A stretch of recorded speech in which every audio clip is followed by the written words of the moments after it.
ఏ శ్వాసలో చేరితే గాలిగా గర్వమవుతున్నదో,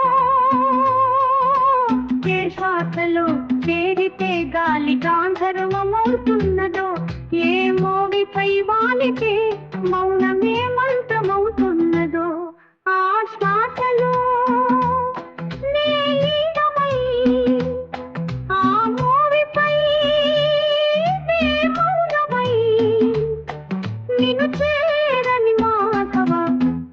ఏ శ్వాసలో చేరితే గాలి గాంధర్వమవుతున్నదో.